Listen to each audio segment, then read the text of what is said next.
a nail in her side over the last couple of weeks. And we have seen so many times that Tora Berger, when asked, can put in the fastest last 2.5 kilometers. She doesn't look to be on the form she had last week, Tora Berger. It would be interesting to see a split screen of Berger skiing and DOMRACHEVA. And DOMRACHEVA, for me, is looking a bit more fluent than she was last week. There's more spring in those feet.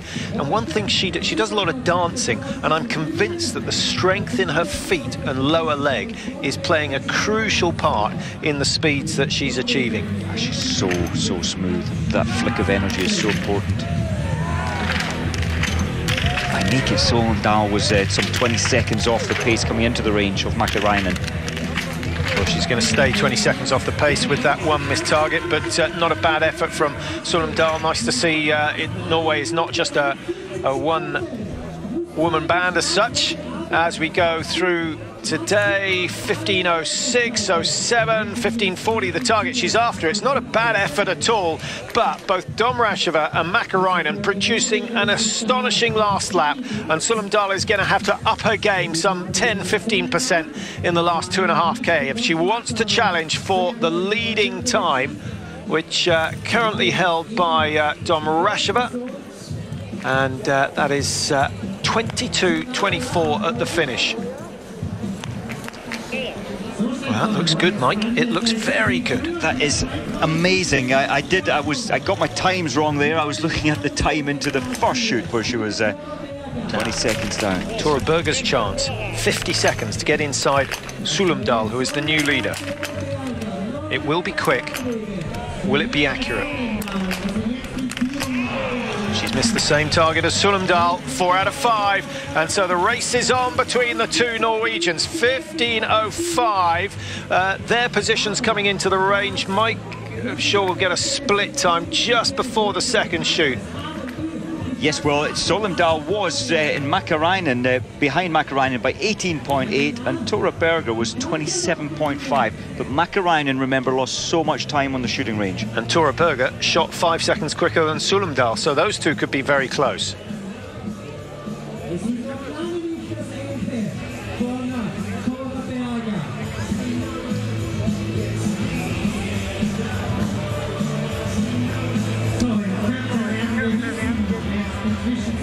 Tora Berger perhaps starting to tire out of the range. 9.5 now to make up.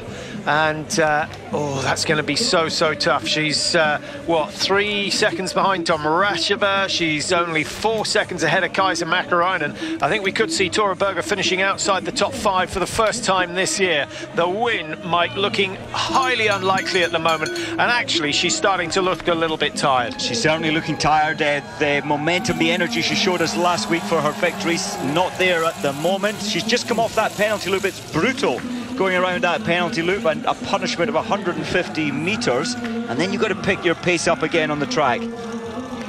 So another 9 hits out of 10 for Tora Berger today. Her shooting has been exceptional so far this year.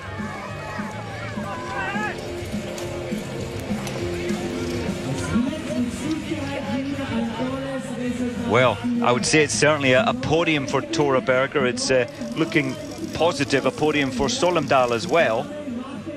Well, I can't see anyone. No one will push Berger out of the yellow bib today. She's only missed 3 shots all season so far. That's 60 shots.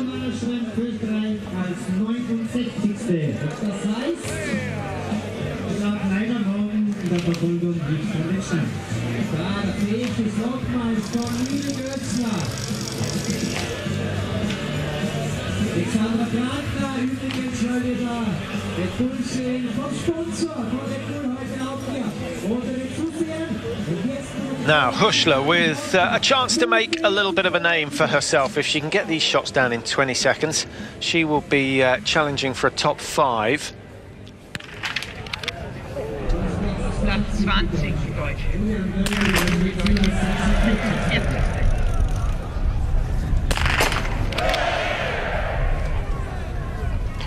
You may have noticed that it really is only the Germans who are producing a reaction from the crowd. That's because so many of them have come across the border to watch this event, and that certainly adds pressure to the athletes and the young ones who've come from the IBU Cup, where you get 2 man and a dog watching the events. Mike, it's a big difference, and that takes certainly a season to get used to. Now, what about SOLEMDAL's time? 19:23 is what she's after. Is she going to match that? She's got another 20 meters or so to go. It's going to be very, very tight between herself and DOMRACHEVA. She needs some split times, and she's only got 1 second to make up.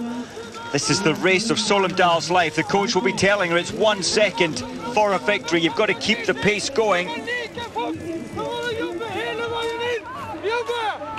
And he's telling her just that. Doing a lovely job, he says, and she certainly is. A really good effort from SOLEMDAL. I'm not sure she's going to have the strength in her to challenge for the win here, but it's a great effort nonetheless. What a shame about that missed shot in the standing position.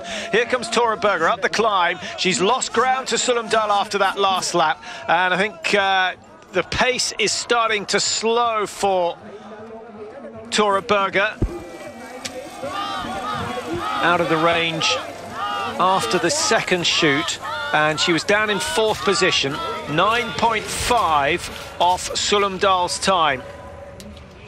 Now, don't forget that SOLEMDAL, she was 6 seconds up on DOMRACHEVA, Mike, so DOMRACHEVA has made 7 seconds up on the Norwegian over the first 1.4 kilometers of this final lap. That's a huge margin, yeah. Even given that a lot of that is fairly flat terrain. Now we're going to, or now SOLEMDAL's on the steeper terrain. She might pull something back. I don't think her skis are gliding quite as fast as DOMRACHEVA's were.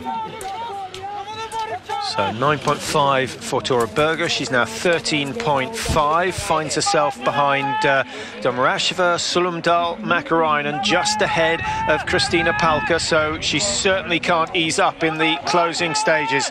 It's not going to be for SOLEMDAL. She's left herself too much. It shows the pace that DOMRACHEVA was going. Yeah, is second place a possibility? I don't think so. MÄKÄRÄINEN was also very quick, 7.3 seconds now. And it's all about getting on the podium ahead of her teammate, Tora Berger. All the information. So, yeah, all the information, Mike, but she knows she's going backwards. She knows she's going backwards because she's gone from 1st to 2nd to 3rd, and that's not going to do her any good at all, knowing that information. No, the spirit can drop down. You know you're pushing your hardest, you're getting this negative information, but they have to tell her, they have to try and keep her pushing the pace. But surely they need to coordinate, so they're all giving her positive information as opposed to her working out, hang on, I'm putting in 100% here and I'm going backwards. I suppose the only positive that will be going through SOLEMDAL's mind now is that I can still podium, because she's lost the 1st place. She's close to losing the 2nd place, so the only positive is, well, I can make my 1st podium. Well, Tora Berger won't give up the fight easily. Perhaps she has determination like no one else on the tour. We've seen it time and time again.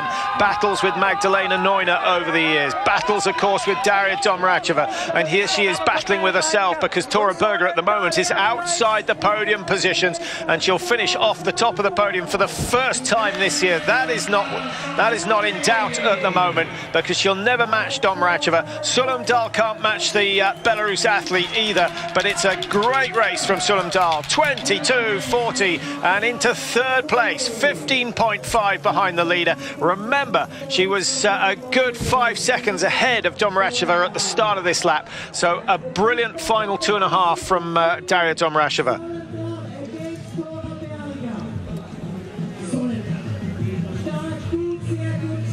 For that one shot, and SOLEMDAL will be looking at the results later, thinking that one shot.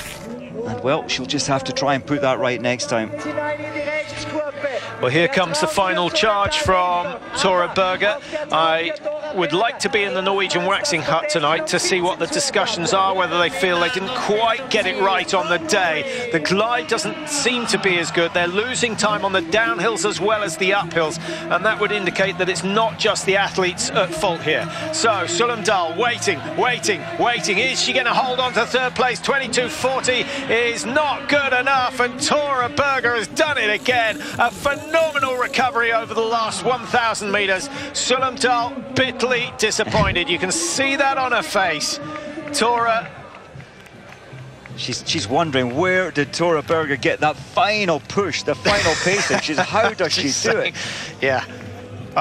What a shame. What a shame. So from first to fourth on the last lap, she'll be back. She's young, she's fresh, she's talented, and I'm really pleased. We've seen what we've seen today. I think she's proved that she's a potential winner. It will come at some stage, but not today. It's going to be a great season, Mike, and it's going to be a fantastic pursuit tomorrow. It's going to be, and the relay, I'm looking at the Polish team here, Patrick, and the Polish team at the moment at the finish, and it should remain this way. Polka equals her best ever, which was an Olympic 5th, and GWIZDON is 6th. And De Chile doing well on the range now as well. As far as I can see, only 3 have shot the perfect score today. And we've got Krystyna Polka, who went clear early on. SKARDINO, who started 35, has gone clear for Belarus, and Marie-Dorin Habert also shooting 5 out of 5. Brunet missed the target today, which is a rare occurrence, and it's pushed her well down the order, outside the top 20, so she's going to struggle in the pursuit, whatever she shoots tomorrow.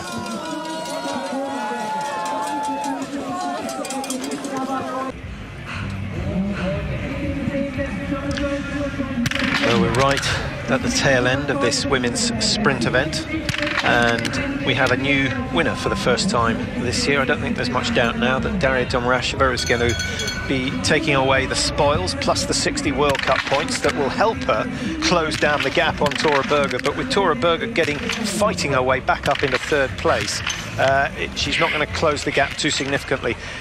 That last kilometre from Tora Berger, Mike, 7 seconds gained on SOLEMDAL. What does that tell us? It's quite amazing. Well, a lot of that, 400 metres of that, is a downhill section, so I would say her glide factor, her skis were shifting. SOLEMDAL seemed to have an issue today with the glide on her skis, which would be a real pity, given that she could have had her first podium.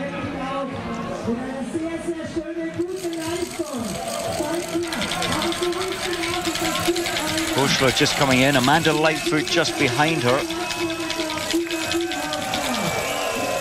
So 55, that's good from HORCHLER, just missing the one target, 55 seconds off the pace. So the Germans will be happy, but not as happy as Belarus, who have today's winner. 21.01 for Darya DOMRACHEVA.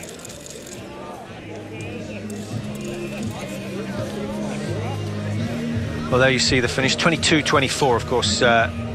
DOMRACHEVA's time. I was looking at the pre-finish split that we get, 22.24. That's a good time for this course here. Tora, I'm just looking, last year, of course, it was Magdalena Neuner that won in 21.09, having shot the perfect shoot. And the conditions last year were just fractionally quicker. The men were some 45-50 seconds quicker last year than they were this morning. We won't tell you the results of the men's race, because I'm sure a few of you may be watching that later on. But it's another really good race with a couple of surprising results in there as well. Darya DOMRACHEVA, faultless on the skis, and with 9 hits out of 10. Too good for anyone else. Well, let's have a look at the weekend's programme. The pursuits tomorrow. The men are the early risers this week, having had a lie-in in Östersund. So 11:45 UK time for the start of the men's pursuit. And then the first relays, we had a mixed relay in Sweden, but we get the men's and the women's relay here on Sunday. Austria with a chance to boost the host nation. They certainly looked good today. The ski times were good. They were missing too many on the range today, but in a relay you have 3 spare rounds. It might well be possible. Well, the later starters still trying to finish as we look at Darya DOMRACHEVA. Today's winner, absolutely superb performance from her. And just that one miss in the standing position, but it was really the last 2.5 kilometers that made all the difference. She was quicker than SOLEMDAL, she was quicker than Tora Berger, and she was quicker than Kaisa MÄKÄRÄINEN. So Darya DOMRACHEVA gets her first win of the season and stays in 2nd in the overall World Cup.